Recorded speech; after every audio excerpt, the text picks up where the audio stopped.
Nós vamos agora então meditar na palavra de Deus.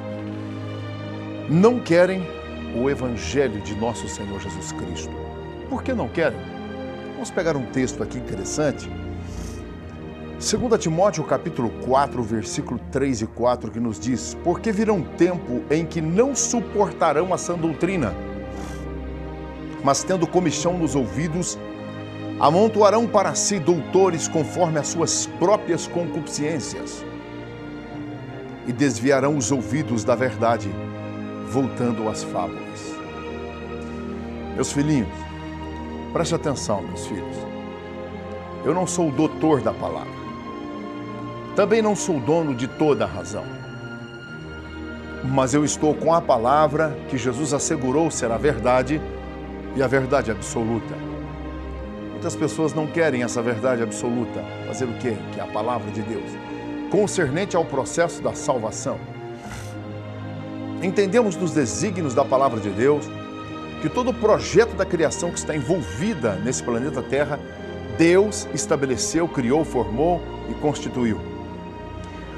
Os agravantes erros que os seres humanos têm tomado para si na construção de alguma coisa para o bem e redunda para o fato do mal, está impregnado naquilo que Deus ordenou lá em Gênesis, no capítulo 3, que não comesse daquela árvore. Que o fruto, o seu efeito colateral, teria um desastre na humanidade. Seria usado para o mal. Embora criado para o bem, mas fosse usado para o mal. Então tá aí, meu filho. Se as pessoas não quiserem entender, a Bíblia desde o princípio diz isso. Filhinhos, fazendo a introdução aqui desta mensagem, não querem o Evangelho de Jesus? Eu quero que você entenda uma coisa. Desde a saída do Éden, Deus, ele anunciou que Cristo deveria morrer na cruz do Calvário para a remissão do pecado do homem.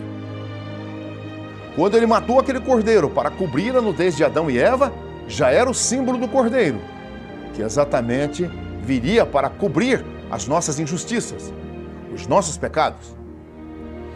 Outro agravante que o Senhor colocou: da semente da mulher nascerá um que esmagará a cabeça da serpente. O que ele estava dizendo? Preste atenção, meu filho. Quando Deus estava amaldiçoando aquela serpente, na cabeça de muita gente era aquela cobra. Não, aquela serpente que ele estava falando era o diabo. A serpente, o diabo. Como ousaria Deus, uma pessoa tão célebre, tão culta, amaldiçoar uma criação que ele fez, sendo essa a criação que não tem linha de raciocínio, que é a serpente? Quando ele diz: maldita és tu, serpente, ele não estava amaldiçoando a cobra, ele estava amaldiçoando o diabo. Devido ao que ele construiu, o efeito daquilo que o diabo construiu, estava designado um agravante sobre ele. E é isso que nós temos que entender, que ao longo da raça humana, Deus já criara o princípio. Após a saída do Éden, o homem passou a viver a lei da consciência, sabendo o que era certo e o que era errado. Depois nós tivemos o período dos patriarcas, que eles designaram um caminho de fé, servindo a Deus. As pessoas também não quiseram. Depois tivemos o período dos reis, dos profetas, dos juízes, e assim por diante. E os seres humanos não quiseram aceitar. Depois foi chegado a nós o período da lei, onde também o povo não quis aceitar. Depois foi chegado o período da graça, que é Cristo, favor imerecido, e o povo continua não querendo aceitar. Então, por isso, Paulo, escrevendo, ele disse: porque haverá tempo em que não suportarão a sã doutrina. O que é sã doutrina? O que é uma doutrina pura? Não esteja contaminada com fábulas, com religiosidade, com crendices, com filosofias humanas. O que é doutrina? Um conjunto de fórmulas, um conjunto de preceitos que devem ser praticados para alcançar o processo da remissão de nossos pecados. Isso é chamado de doutrinas bíblicas. Muitas vezes as igrejas têm alguns costumes. Eu vim, por exemplo, de uma igreja que tinha alguns costumes, né? Então eles diziam que aquilo era doutrina. Não, aquilo eram costumes que os homens colocaram dentro da questão da crença. Por exemplo, mulher não poder cortar cabelo, mulher não poder usar joia, mulher não poder pôr calça comprida, né? Vai eu colocar a calça feminina no meu corpo, fica diferente. Existe a calça masculina e a calça feminina. Nos dias de Jesus, não existia calça comprida de homem nem calça comprida de mulher. Existia vestido, tanto para homem como para mulher. Qual era a diferença do vestido do homem? Tinha franjas. E da mulher, não. Então são religiosidades, são cacoetes religiosos, são preceitos de homens que se colocam dentro da crendice da fé, né? E aí a coisa vai se complicando. Então aqui ele diz que as pessoas não suportarão a sã doutrina, mas tendo comichão nos ouvidos, amontoarão para si doutores. Doutores é aqueles que se dizem mestres para ensinar, mas torcem a verdade de Deus, ensinando falsos preceitos, ensinando falsos ensinamentos nos púlpitos das igrejas, ensinando o povo a errar, a pecar. É o que a Bíblia está dizendo. Isso aqui não é o pastor Silas que está dizendo, não, gente. Isso aqui é a palavra de Deus. Eu estou lendo aqui, citando o livro para você pode pegar e ler. Desviarão o ouvido da verdade, voltando às fábulas. Olha, o ser humano é incapaz até de saber o que ele vai comer no jantar, o que ele vai degustar no café da manhã. Ele é tão incapaz disso. E, no entanto, ele se esforça sobre a questão do tempo, querendo saber como será o amanhã, se vai ser chuva, se vai ser frio. Se esforça em prever o futuro, instituindo controlá-lo pelas suas forças. Ora, se esse homem ele não consegue controlar a sua vontade e os seus apetites, que deve ser algo que estimule esse corpo e faça ele na questão da conduta da gastronomia ser um corpo saudável, esse homem não consegue manter o equilíbrio. Como ele conseguirá manter um equilíbrio de religião, gente? Sem a sã doutrina, sem a palavra de Deus, nós não conseguiremos. Por isso as pessoas vão rejeitando o evangelho. Por isso as pessoas vão criando para si preceitos, achando que Deus está se agradando deles. Gente, eu não estou aqui te ensinando religião, religares a Deus. Eu não estou te ensinando isso. Eu estou te ensinando a palavra de Deus, que ela está ligada com Deus. A partir do momento que eu estou ligado com a palavra de Deus, eu estou ligado ao céu, estou ligado a Deus. Isso aqui não é religião, gente. Entenda isso, meus filhos. Isso aqui é mais do que religião, é estar com Deus, é viver com Deus, é andar com Deus, é ter Deus dentro da minha vida. Se eu tenho a palavra dele na minha vida, eu tenho Deus na minha vida. O homem, ele faz estimativas, ele faz projetos, analisa mercados, ele faz check-up, ele vive incutido em fazer projetos para controlar-se a si mesmo e também prever o futuro para ter o domínio do futuro. Mas ele não consegue controlar ele mesmo. Somos temporais, gente. Meus filhinhos, estamos aqui de passagem. Alguns anos atrás eu morei numa cidade onde um grande empresário, dono da agência da Ford, vou citar, em Orlândia, dono da Ford em Orlândia, ele era dono daquela agência, representante da Ford, vendia caminhões, caminhonetes e carros da Ford. Eu era garoto naquela época, eu me lembro que ele estudou 4 filhos no exterior e uma filha. De repente aquele homem passou mal. Eu me lembro a cidade inteira comunicando isso. Que aquele homem no leito da morte, ele dizia o seguinte: estudei 4 filhos e uma filha. Tenho 5 doutores dentro da minha família. Gastei uma fortuna e eles vão me deixar morrer. Que estultice, que loucura, que loucura. Então, meu filho, a pessoa se preparou para viver e não se preparou para morrer. As pessoas se preparam para ter continuidade de vida e nunca se preparam para ter o término da existência. Vivem como que se não fosse morrer e morrem como que se não tivesse vivido. Isso é a dura realidade, gente. E nós somos temporais. Não somos eternos, gente. Nosso espírito é eterno e terá uma eternidade a enfrentar com Deus.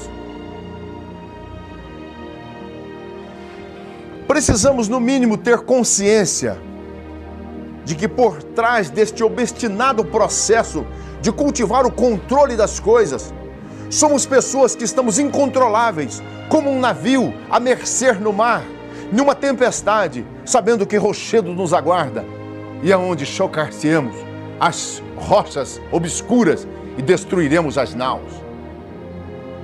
Nossa vida, por um fio, ela segue este curso do mundo. Sem um controle de vida, sem Deus na nossa vida, sem a palavra de Deus na nossa vida. E aí, qualquer problema, qualquer enfermidade, qualquer obstáculo que enfrentamos na saúde, nós estremecemos. Essa favela, essa choça, ela começa a balançar e ela sente que o túmulo está à nossa espera. E aí o ser humano entra num grande desespero. Meus filhinhos, não deixe isso acontecer com a sua vida. Jesus foi o único ser sereno, tranquilo e pacífico, que ao aguardar a ansiedade da morte, ele quebrou ela, quando ele dizia: para esta hora eu vim para morrer neste madeiro. Jesus sabia o preparo que ele tinha. Olha, o que é significar agir assim? Qual é a significância de nós nos conduzirmos dessa forma? Qual é a insignificância de nossas vidas sermos criaturas agindo com essa proporção? Mal sabemos que estamos no curso do maligno, estamos na rota que ele está trilhando, porque ele, rebelando-se um dia contra Deus, ele luta para que nós sigamos a rota contra o processo de Deus. Com todo respeito, meu filho, as pessoas não querem uma fé que tem que renunciar prazeres, que na realidade não é prazer, é um desgaste físico, mental, é um desgaste que trará um distúrbio para nós interiormente pelo erro cometido. Eu disse aqui outro dia, que vantagem teve essa pessoa num prazer de sexualidade por alguns minutos, de repente estar com uma AIDS, sífilis? Qual foi o prazer dessa pessoa em roubar, trapacear, enganar, mentir e depois ter em si próprio que aquilo que está ali na sua mão foi forjado, foi roubado, foi deturpado? Que vale isso? Muito mais vale o pouco com Deus, com sinceridade, do que o muito com o maligno. Que tristeza, que angústia! Vale a pena nós estarmos acomodados em Deus, descansando nele, para termos dele a paz serene que ele veio trazer essa terra sobre nós. A Bíblia diz em Mateus, no capítulo 6, versículo 31 ao 34, não andeis, pois, inquietos, dizendo que comeremos ou que beberemos, ou com que vestiremos, porque todas essas coisas os gentios se preocupam. Quero te lembrar que a palavra gentio aqui significava aqueles que não são judeus, ou significa aqueles que não são judeus. São considerados gentes. E a palavra gente, quando você lê no original, significa cão, cachorro. Para os judeus nós somos considerados cães, cachorro. Quando aquela mulher chegou ao longo e disse: Jesus, minha filha está possessa, está perturbada, por favor me ajude. Jesus disse: não é lícito pegar o pão e dar aos cachorrinhos. Aí ela disse: Senhor, mas os cachorrinhos comem das migalhas que caem da mesa. Ele disse: eu nunca vi tanta fé em Israel. Vai, seu filho está curado, está sarado, está abençoado. A palavra cão significa gentios. E nós somos considerados para eles como gentios. E aqui o Senhor está dizendo, então, nessa palavra, todos os gentios, eles consideram essas coisas. De certo, o vosso Pai Celestial bem sabe que necessitais de todas essas coisas. Mas buscai primeiro o reino de Deus e a sua justiça, e todas as demais coisas vos serão acrescentadas.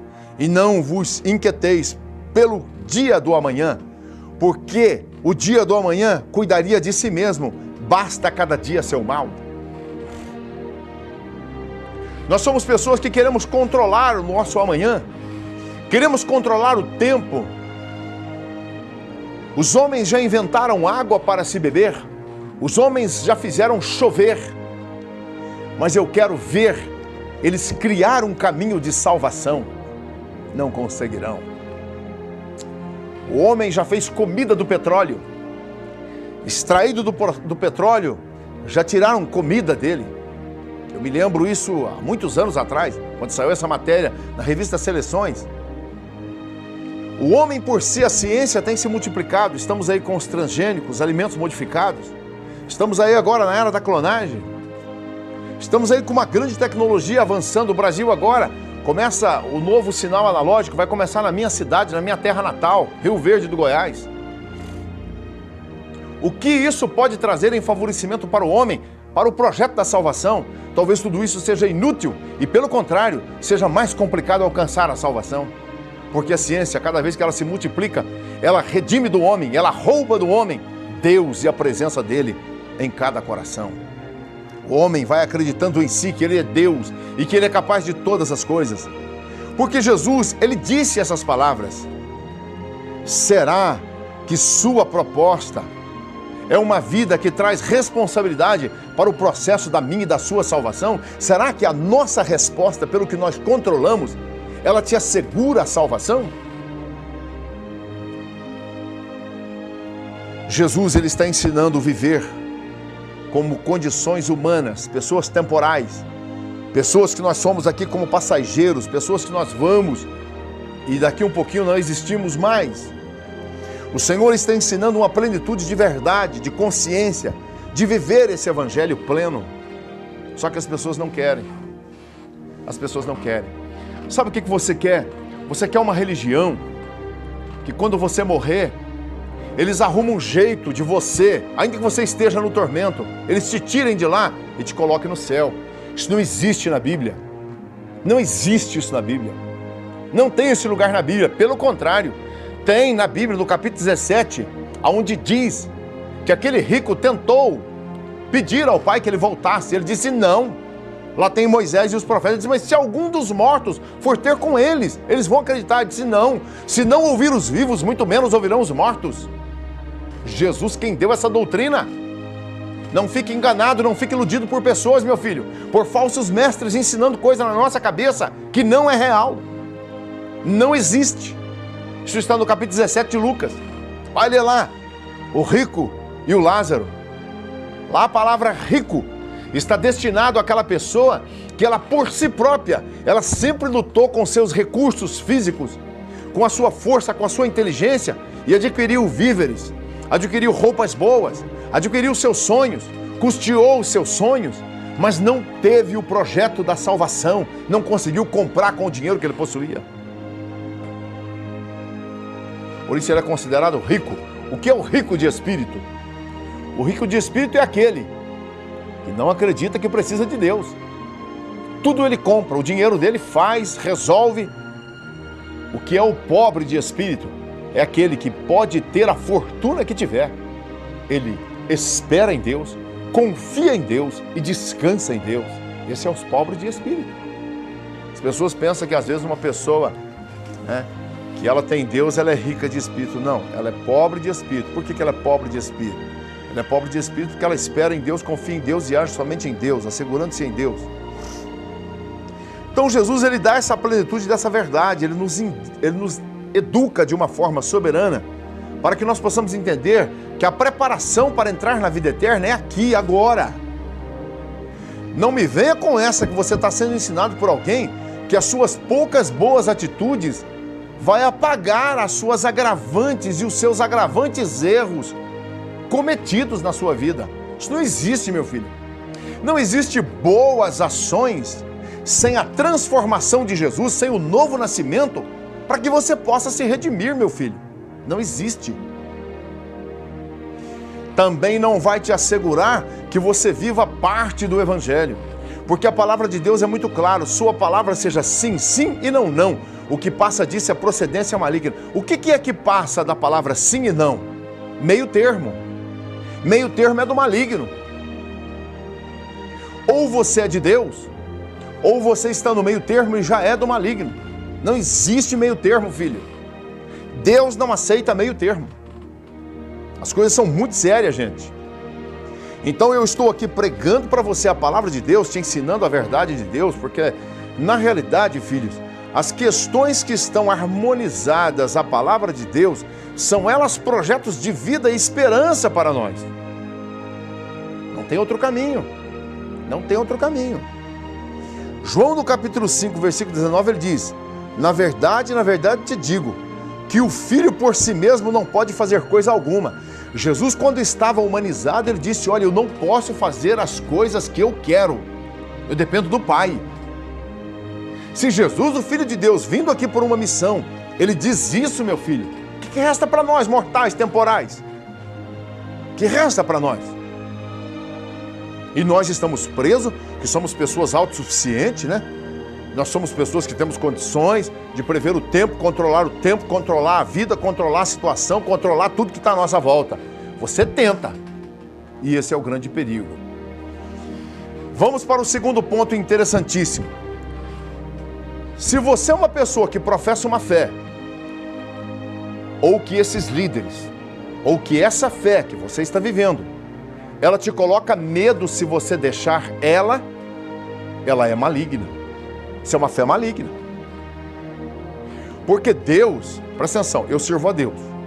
Faz 34 anos que eu estou procurando servi-lo de todo o meu coração. E cada dia que amanhece, eu procuro me envolver profundamente a sua palavra. Não estou dizendo que eu cheguei à perfeição, eu estou buscando ela. Porque o dia que for perfeito, você tem que sair dessa terra, senão você se contamina no segundo minuto adiante. Quando isso que é imperfeito se tornar perfeito, Deus automaticamente vai nos tirar daqui. Ou então Ele vai lutar para que nós continuemos sendo santo, como Ele é santo. Aí isso vem dele, não vem de nós, meu filho. Então presta atenção. Faz 34 anos que eu estou servindo a Deus.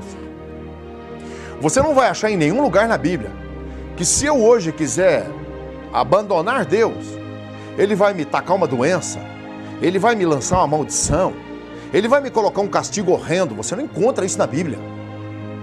Mas você encontra no livro de Tiago dizendo que Deus, Ele corrige e açoita o que Ele ama e tem por filho. Então está muito mais fácil eu receber uma correção de Deus por eu estar andando errado, do que eu chegar a ser sincero para Ele e falar: Deus, não quero mais o Senhor como meu Deus. Olha, por favor, muito obrigado, não quero te servir mais. Eu estou escolhendo agora andar pelos meus caminhos. Eu estou escolhendo agora andar pelos meus desígnios.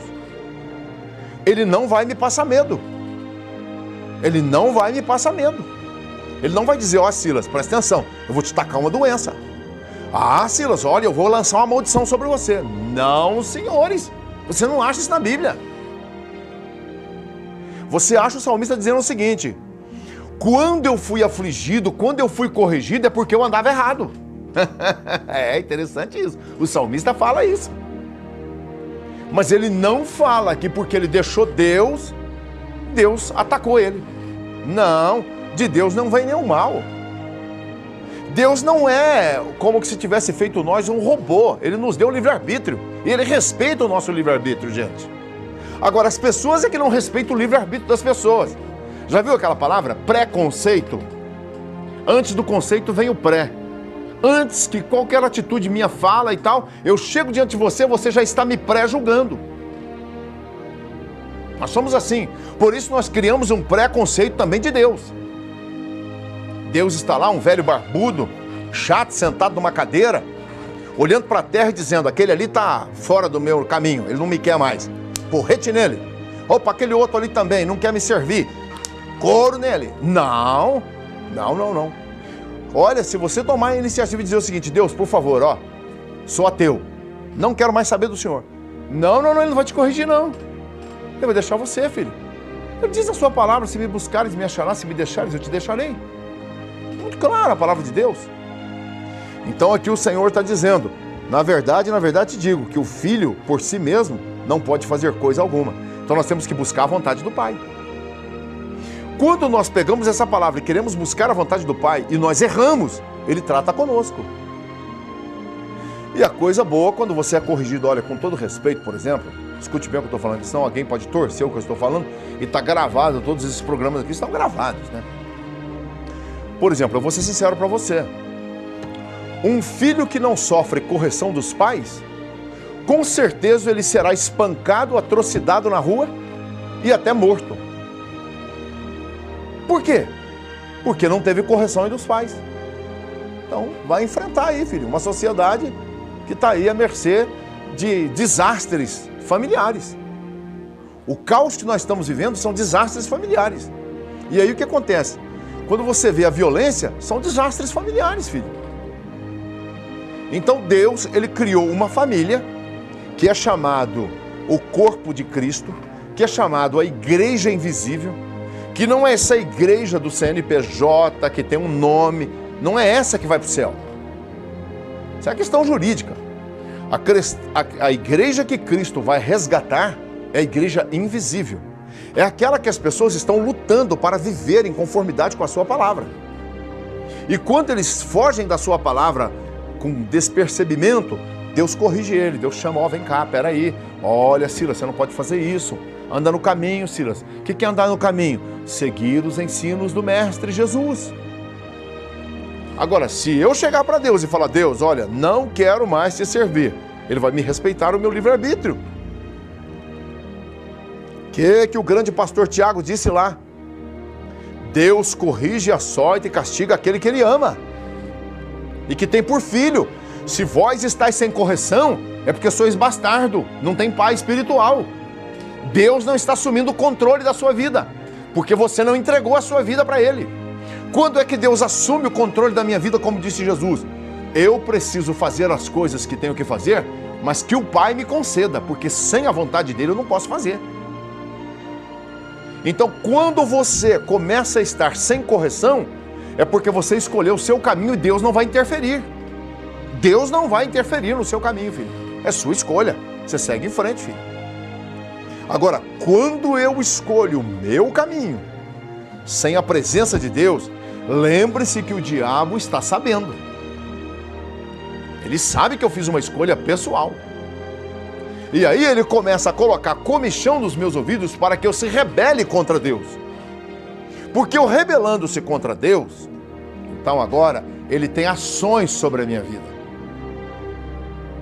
E olha, eu vou ser sincero, de prontidão para você, no capítulo 4, por exemplo, de Mateus e de Lucas, onde trata a tentação de Cristo no deserto, o que é que o diabo estava querendo fazer?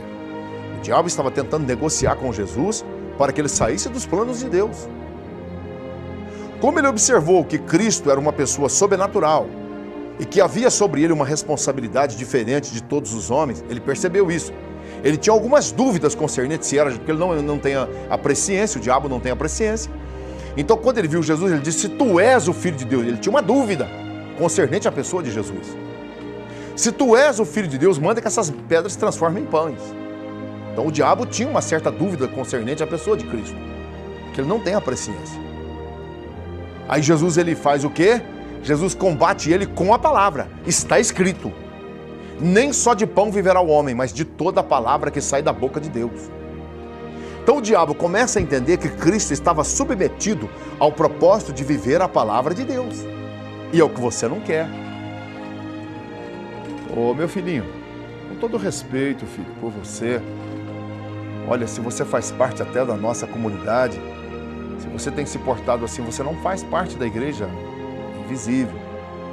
Sobre essas questões que eu vou dizer aqui agora. Lamento. Olha, se você sai da igreja, vai para os botequins, para os bordéis, para uma vida promíscua, que compromisso tem a verdade de Deus com você? Que comunhão tem a luz com as trevas? Que participação tem Deus com os filhos de Belial?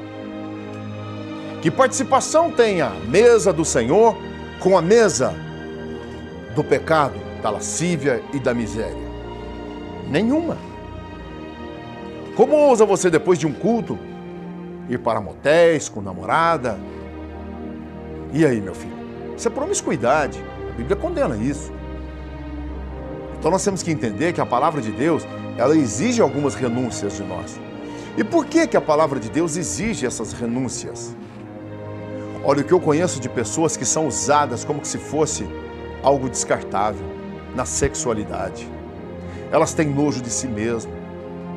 São pessoas que às vezes chegam ali na minha mesa e choram. Abre o coração e fala, pastor, eu sou como um objeto. O preço que me pagam jamais vale esse momento de orgia. Que terrível isso. Outros nem estão pagando, se unem a um laço afetivo, dando fé e firmeza que quer algo de consistência com aquela pessoa, mas está brincando com o seu sentimento. E vive na questão da sensualidade, e aí está se desgastando. De repente vem um filho, como eu sempre digo aqui, um bastardo, uma criança que nasce perfeita, abençoada, mas num mundo tão imperfeito, e que o elo do amor já foi imperfeito. A sua vinda, a sua criação já foi imperfeita. E os desastres é o que nós estamos assistindo, uma sociedade doente, terrível e perdida. Aí as pessoas não querem um evangelho desse. Não querem. Porque, puxa vida, viver um evangelho desse, pastor, tem que largar tudo isso e abandonar isso. Mas não é eu que estou dizendo para você largar isso, é o evangelho que diz isso aqui. Então, meu filho, Deus não quer você com medo servindo Ele, com medo. Deus não quer que você tenha medo de servir Ele.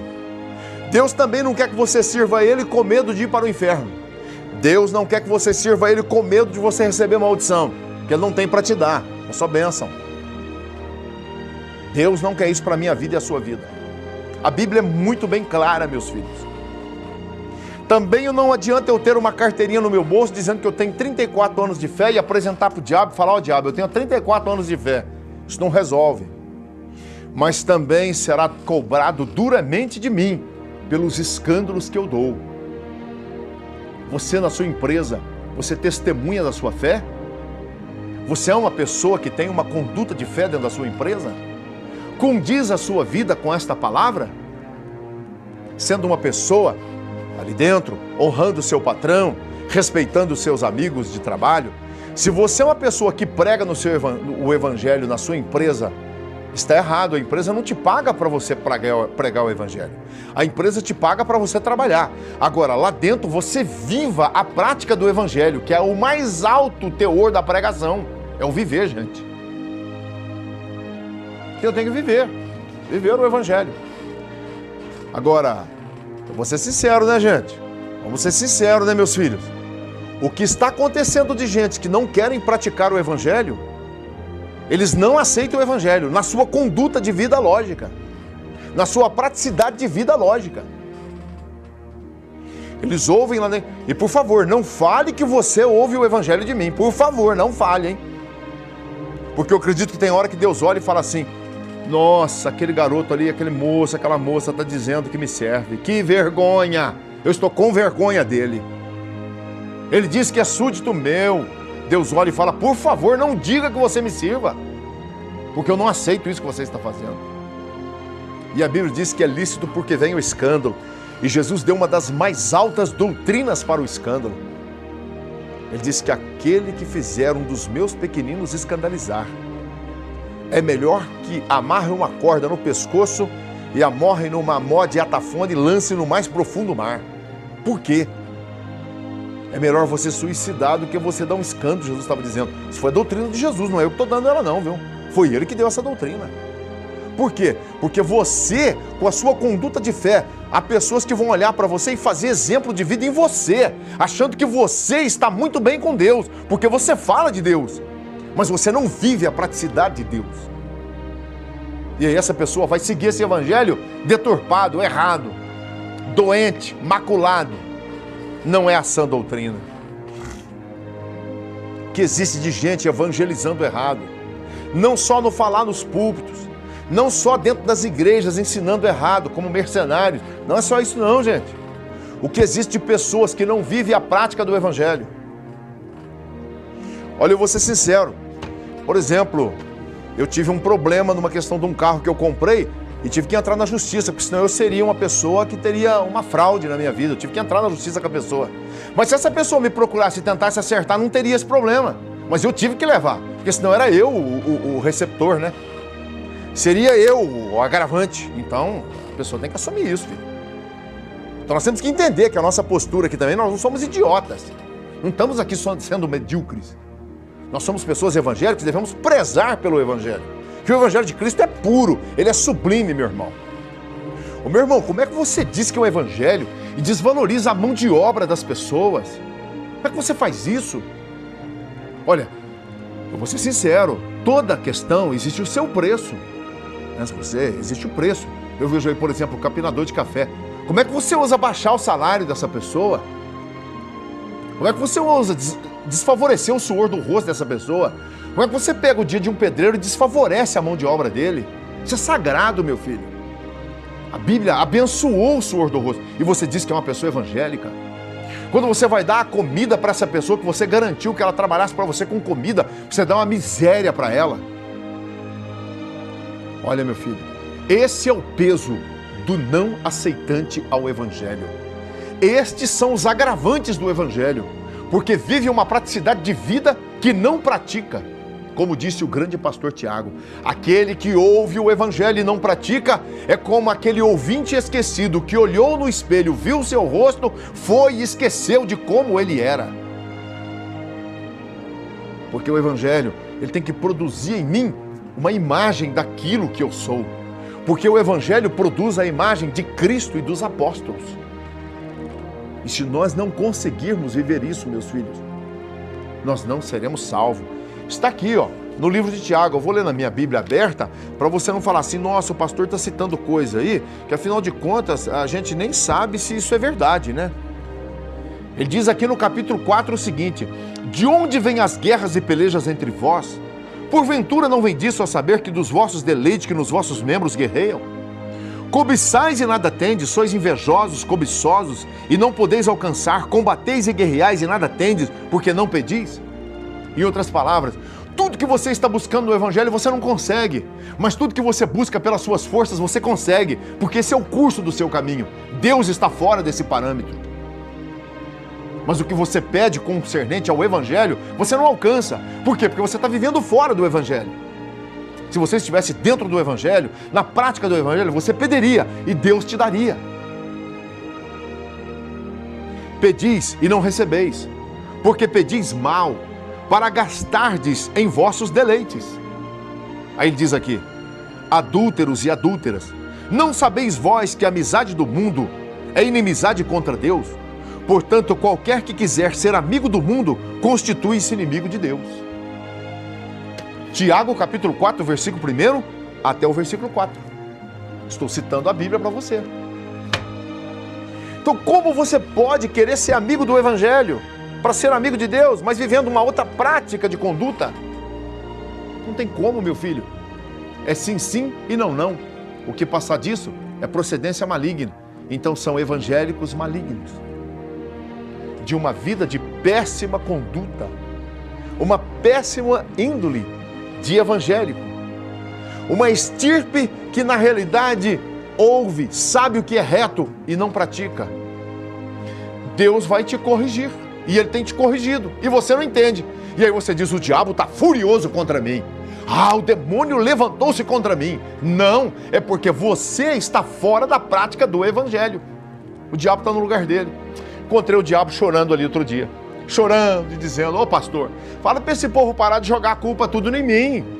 Tudo sou eu. Eles vivem uma vida errada e Deus está corrigindo eles. Eles falam que sou eu. Triste isso. Eu falei, vai, cai fora, vai, cai fora. Eu já entendo desse negócio, diabo. Eu já entendo disso. Fica tranquilo. E Deus também entende isso. Deu até dó dele, viu? Dá até dó dele, filho. Agora dura quando ele entra na sua vida e ele começa a trabalhar como ele quis trabalhar na vida de Jesus. Oferecendo. Porque ele tem alguns poderes para oferecer. Temporais. Perene. Olha a glória desse mundo. Tudo isso eu te darei se prostrado me adorar. Quantas pessoas têm adorado a Ele? Meu filho, quando você chega num templo, fazendo negócio com um envelopinho, viu? Uma campanhazinha para você se prosperar, você está fazendo negócio com maligno. Deus não está no meio disso. Deus não precisa de dinheiro. Quem precisa de dinheiro somos nós, e o dinheiro na Bíblia foi levantado para cobrir a nossa nudez. Nudez temporal, corporal. A justiça de Deus, o sacrifício de Cristo foi para cobrir a nossa nudez espiritual, as nossas injustiças praticadas. Temos que entender isso, meus filhos, com a palavra de Deus. Se nós não entendermos isso, nós somos as pessoas mais medíocres da terra. E nós somos seres inteligentes, meus filhos. E a palavra de Deus é muito clara quando o Senhor vem tratando conosco sobre a questão de nós servirmos Ele sem medo. Deus quer que nós sirvamos a Ele sem medo, tranquilo, na maior paz, maior tranquilidade. Quando você erra para com Deus, você se recorre a Ele, Ele fala, puxa vida, olha o filho que eu tenho. Ele está analisando a vida dele com a palavra. Ele pega a minha palavra e está sempre olhando a vida dele. Ele já sabe que pela palavra ele errou e ele recorre a mim. Ele chora, ele pede o perdão, ele busca. Ele não pede mal, mas ele pede, Senhor, me perdoa. Aí o Senhor vê um coração contrito, porque o que Deus ama não é sacrifício, gente, não é penitência. Deus não ama penitência. Lá no Velho Testamento, quando se sacrificava, Deus não aceitou isso. Quando o rei Saul pegou os animais dos amalequitas e quis oferecer em sacrifício, Samuel disse: Deus não tem prazer em sacrifício, mas que obedeça a sua palavra. E as pessoas querem fazer penitência. O que as pessoas querem fazer de sacrifício, meu filho? Porque querem banir o de Cristo e resolver com o seu sacrifício. Não, você tem que aceitar o sacrifício de Cristo. E aí você se olha pela palavra quando você errou. E quando erra, pastor, como é que faz? Recorre a Cristo, que o sangue dele ainda tem poder de redimir pecados. E aí nós não entendemos isso, pessoas. Nós não compreendemos isso. Porque isso uma religião não pode nos ensinar. Porque uma religião, ela vai te ensinar que você tem que recorrer a ela. E se você recorrer a ela, ela vai te dar os caminhos e os méritos para você resolver esse conflito. E que na realidade não resolverá. Não resolverá. O único que resolve é Cristo. Ele diz: eu sou o mediador entre Deus e o homem. Ele é o único que ressuscitou dos mortos.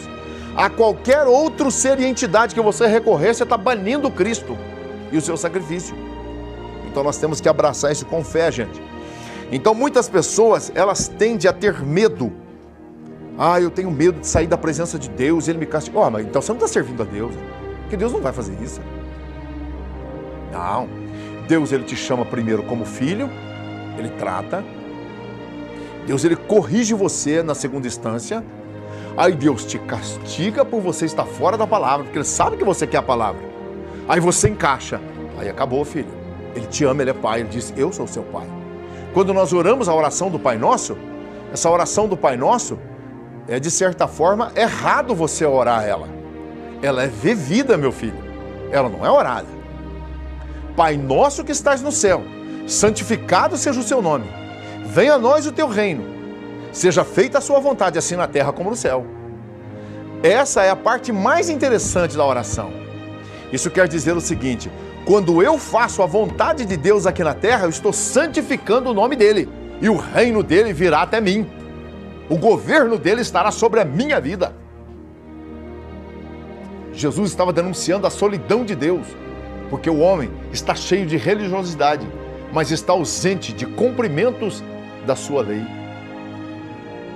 Os homens não querem o seu evangelho. Os homens não querem obedecer a palavra de Deus. Você chega num lugar, experimente isso. Chega numa festa, numa reunião, esconda a Bíblia. E diga aí, pessoal, quem aqui não crê em Deus? Meu filho, então o diabo, se vai estiver lá, ele vai falar, porque a Bíblia diz que o diabo crê em Deus. Lá em Tiago diz: crê tu que é um só Deus, faze bem, porque até os demônios creem e estremecem. Mas não obedece. Então as pessoas vão dizer: eu creio. Aí você fala assim: e a palavra de Deus, quem quer cumprir ela? As pessoas falam: não.